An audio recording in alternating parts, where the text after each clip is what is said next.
Testemunhos para a Igreja, volume 5, capítulo 23, O selo de Deus. Então me gritou aos ouvidos com grande voz, dizendo: Fazei chegar os intendentes da cidade, cada um com suas armas destruidoras na mão. E clamou ao homem vestido de linho, que tinha o tinteiro de escrivão à sua cinta. E disse-lhe o Senhor: Passa pelo meio da cidade, pelo meio de Jerusalém, e marca com sinal as testas dos homens que suspiram e que gemem por causa de todas as abominações que se cometem no meio dela. E aos outros disse, ouvindo eu: Passai pela cidade após ele e feri. Não poupe o vosso olho, nem vos compadeçais. Matai velhos, mancebos e virgens, e meninos e mulheres, até exterminá-los. Mas a todo homem que tiver o sinal não vos chegueis, e começai pelo meu santuário. E começaram pelos homens mais velhos que estavam diante da casa. Ezequiel capítulo 9, versos 1 e de 3 a 6. Jesus está prestes a deixar o propiciatório do santuário celestial, a fim de usar vestes de vingança e derramar sua ira em juízo sobre aqueles que não corresponderam à luz que Deus lhes deu. Visto como se não executa logo o juízo sobre a má obra, por isso o coração dos filhos dos homens está inteiramente disposto a praticar o mal. Eclesiastes capítulo 8, verso 11. Em vez de se sensibilizarem pela paciência e longanimidade que o Senhor tem exercido para com eles, os que não temem a Deus nem amam a verdade fortalecem o coração no mau caminho. Há, porém, limites até para a longanimidade de Deus, e muitos estão ultrapassando tais limites. Sobrepujaram os limites da graça, e, portanto, Deus deve intervir e reivindicar sua honra. Disse o Senhor acerca dos amorreus: E a quarta geração tornará para cá, porque a medida da injustiça dos amorreus não está ainda cheia. Gênesis capítulo 15, verso 16. Posto que essa nação se salientasse por sua idolatria e corrupção, não havia, contudo, enchido a taça de sua iniquidade, e Deus não queria dar a ordem para sua destruição completa.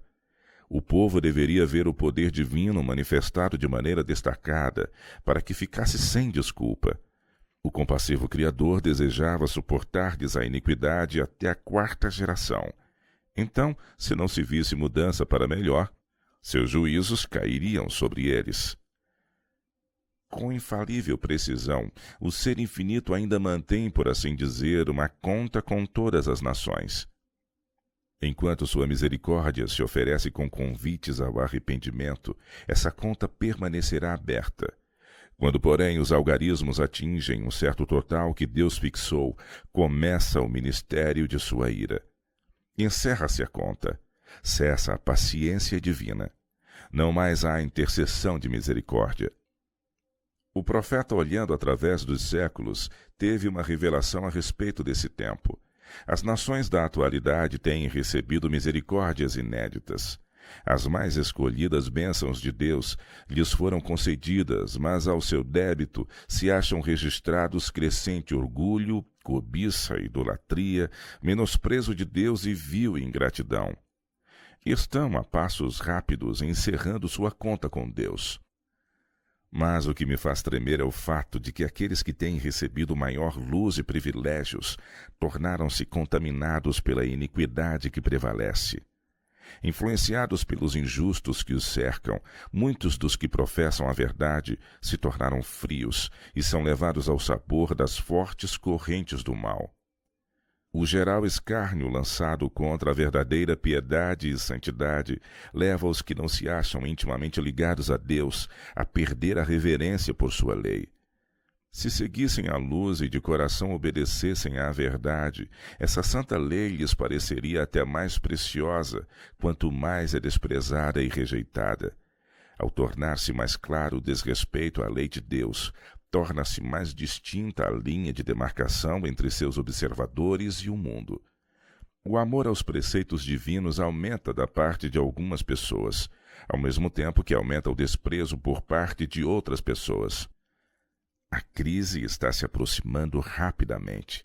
Os acontecimentos rapidamente se intensificam, demonstrando que o tempo do castigo divino se aproxima. Conquanto lhe repugne punir, não obstante castigará, e rapidamente. Aqueles que andam na luz verão sinais do perigo que se aproxima. Mas não deverão sentar-se em silenciosa e despreocupada expectativa de ruína, conformando-se com a crença de que Deus abrigará seu povo no dia da ira. Longe disso, deverão compreender que é seu dever trabalhar diligentemente para salvar outros, esperando com grande fé auxílio da parte de Deus. A oração feita por um justo pode muito em seus efeitos. Tiago 5, verso 16. O fermento da piedade não perdeu inteiramente seu poder. Na ocasião em que o perigo e a crise da igreja crescem, o grupo que permanece na luz estará suspirando e clamando por causa das abominações cometidas na terra.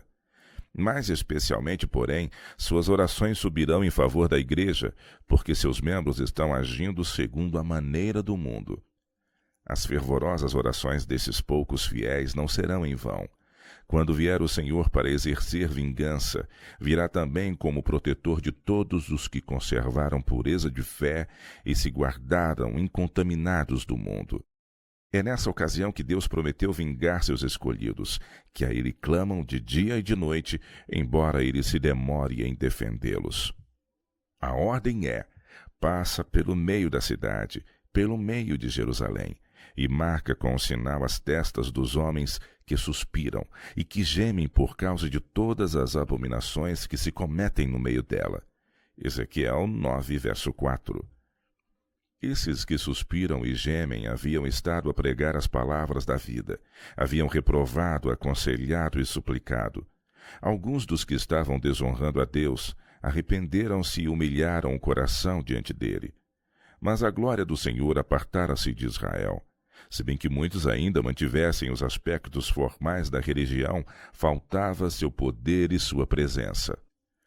Ao tempo em que sua ira se manifestar em juízos, esses humildes e devotados seguidores de Cristo se distinguirão do resto do mundo pela angústia de sua alma, a qual se exprime em lamentos e pranto, reprovações e advertências. Ao passo que outros procuram lançar uma capa sobre o mal existente e desculpam a grande impiedade reinante em toda parte, os que têm zelo pela honra de Deus e amor às pessoas não se calarão a fim de conseguir o favor de ninguém. Seu espírito justo aflige-se dia a dia pelas obras e costumes profanos dos ímpios. São impotentes para deter a impetuosa torrente da iniquidade e assim se enchem de dor e sobressalto.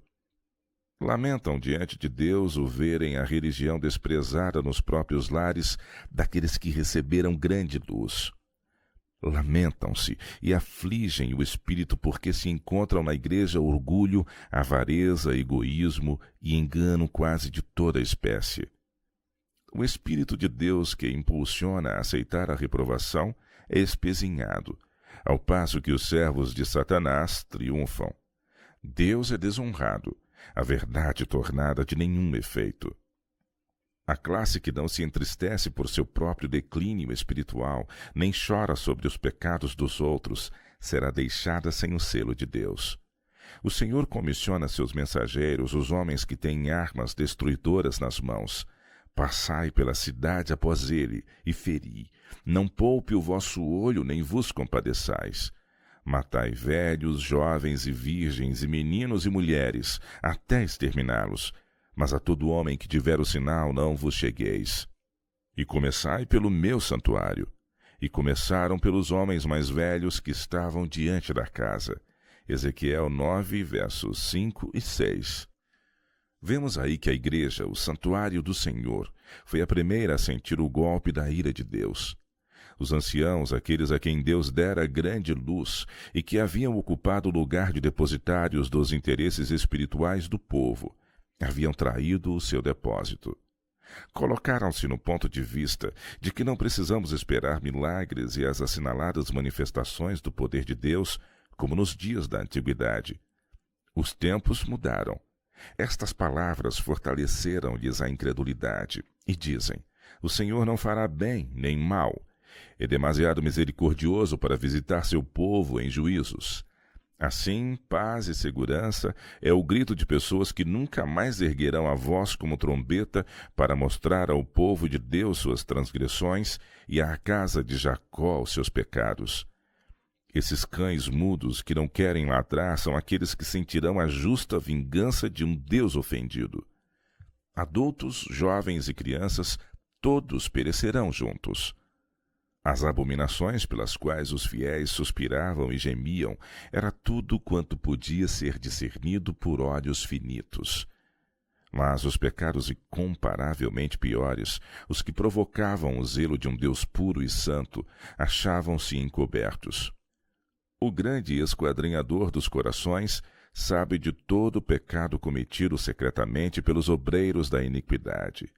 Essas pessoas chegam a sentir-se seguras em seus enganos, e por causa da longanimidade divina dizem que o Senhor não vê, e depois procedem como se ele houvesse abandonado a terra. Ele, porém, irá expor a hipocrisia e revelar perante outros os pecados que ocultavam com tanto cuidado. Nenhuma superioridade de classe, dignidade ou sabedoria humana, nenhuma posição no serviço sagrado guardará os homens de sacrificar o princípio quando abandonados a seu próprio enganoso coração. Aqueles que têm sido considerados como dignos e justos demonstram-se cabeças de facção na apostasia e exemplos na indiferença e no abuso das misericórdias de Deus. Ele não tolerará por mais tempo seu ímpio procedimento, e em sua ira os tratará sem misericórdia. É com relutância que o Senhor retira sua presença daqueles que foram abençoados com grande luz e experimentaram o poder da palavra em ministrar aos outros. Foram antes servos fiéis, favorecidos com sua presença e guia, mas deles se apartaram e induziram outros ao erro e caíram, portanto, no desagrado divino. O dia da vingança de Deus está precisamente diante de nós. O selo de Deus será colocado somente na testa daqueles que suspiram e clamam por causa das abominações cometidas na terra. Aqueles que se ligam ao mundo por laços de simpatia estão comendo e bebendo com os ébrios e certamente serão destruídos com os que praticam a iniquidade. Os olhos do Senhor estão sobre os justos e os seus ouvidos atentos às suas orações. Mas o rosto do Senhor é contra os que fazem males. 1 Pedro 3, verso 12. Nossa maneira de proceder determinará se receberemos o selo do Deus vivo ou seremos abatidos pelas armas destruidoras. Já algumas gotas da ira de Deus caíram sobre a terra.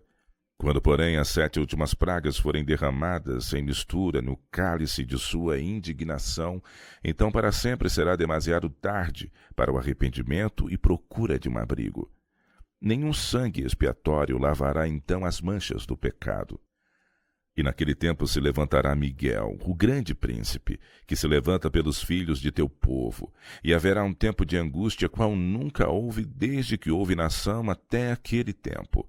Mas naquele tempo livrar-se-á o teu povo, todo aquele que se achar escrito no livro. Daniel 12, verso 1. Quando vier este tempo de angústia, todo o caso estará decidido. Não mais haverá graça nem misericórdia para o impenitente.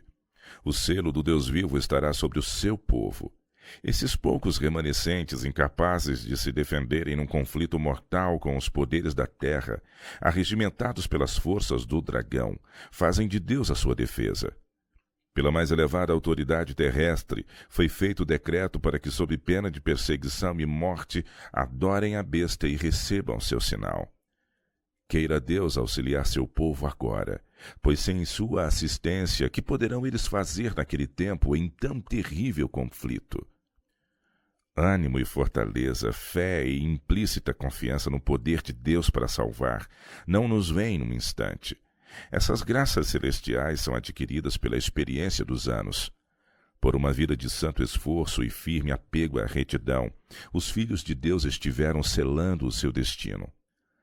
Assediados de inúmeras tentações, souberam que deveriam resistir firmemente ou ser vencidos.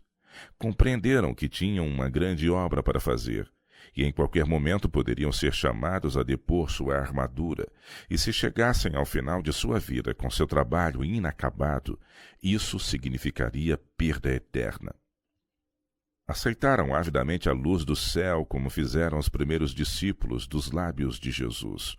Quando estes primitivos cristãos foram exilados para as montanhas e desertos, quando abandonados em masmorras para morrer de fome, de frio ou pela tortura, quando o martírio parecia ser o único caminho para saírem de sua angústia, regozijaram-se de que fossem considerados dignos de sofrer por amor de Cristo, que por eles foi crucificado. O digno exemplo deles será um conforto e animação para o povo de Deus, que passará por um tempo de angústia tal como nunca houve. Nem todos os que professam guardar o sábado serão selados. Muitos há mesmo entre os que ensinam a verdade a outros que não receberão na testa o selo de Deus. Tinham a luz da verdade, souberam a vontade de seu mestre, compreenderam todos os pontos de nossa fé, mas não tiveram as obras correspondentes. Aqueles que estiveram tão familiarizados com as profecias e com os tesouros da sabedoria divina deveriam ter agido de conformidade com sua fé. Deveriam ter dirigido sua casa segundo os mesmos princípios, para que, por meio de uma família bem ordenada, pudessem apresentar ao mundo a influência da verdade no coração humano. Por sua falta de consagração e piedade, e por deixarem de alcançar uma norma religiosa elevada, levam outros a contentarem-se com sua posição. Homens de juízo finito não podem ver que, imitando esses homens que tantas vezes lhes abriram os tesouros da palavra de Deus, certamente hão de pôr em perigo sua salvação. Deus é o único modelo verdadeiro. Cada qual tem de agora estudar a Bíblia por si mesmo. De joelho perante Deus, com o coração humilde e dócil de uma criança, se quiser saber o que é que o Senhor dele requer.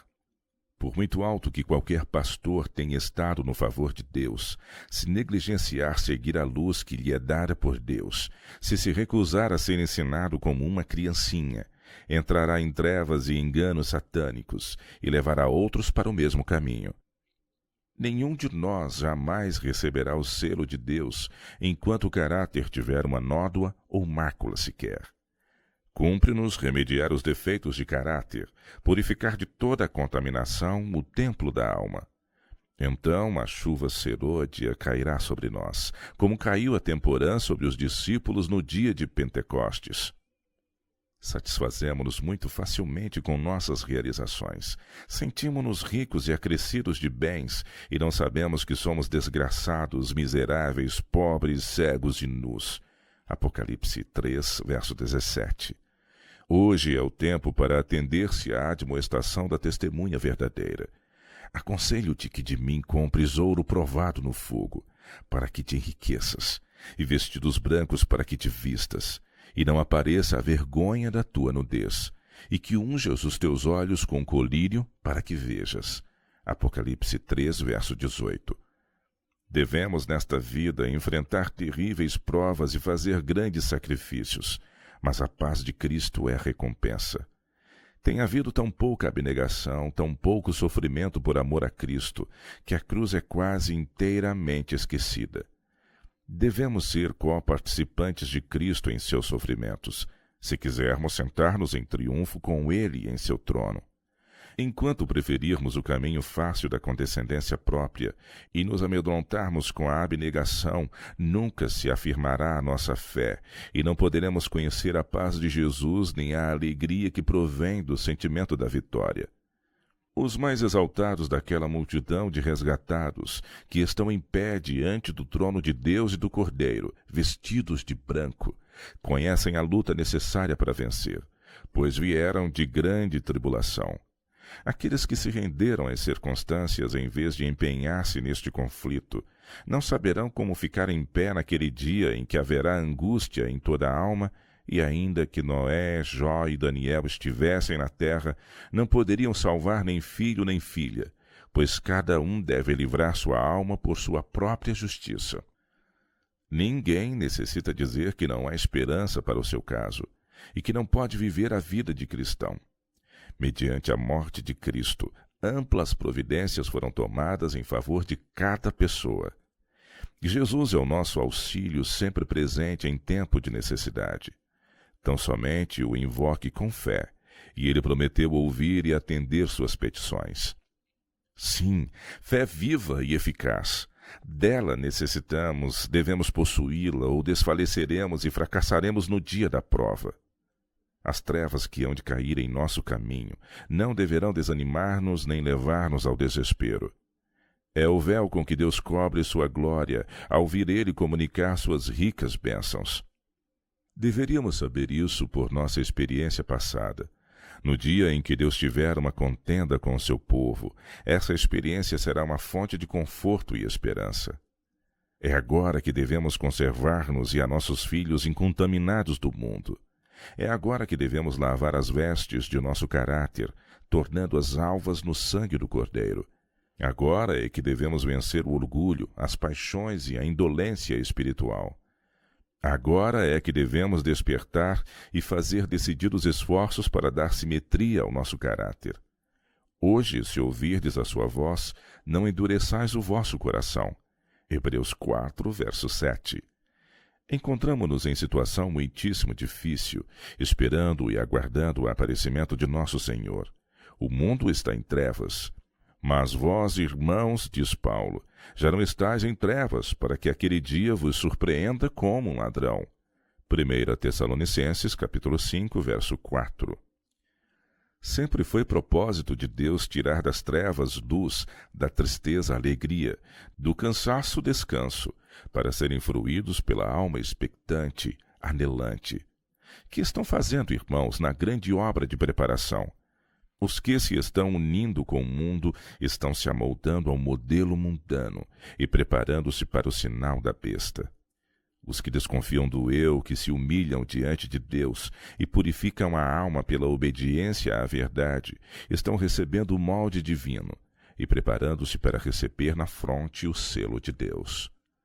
Quando sair o decreto e o selo for aplicado, seu caráter permanecerá puro e sem mácula para toda a eternidade. Agora é o tempo de preparar-nos. O selo de Deus jamais será colocado à testa de um homem ou mulher impuros. Jamais será colocado à testa de um homem ou mulher cobiçosos ou amantes do mundo. Jamais será colocado à testa de homens ou mulheres de língua falsa ou coração enganoso. Todos os que recebem o selo devem ser imaculados diante de Deus, candidatos para o céu. Pesquisem as Escrituras por vocês mesmos, para que possam compreender a terrível solenidade do tempo presente.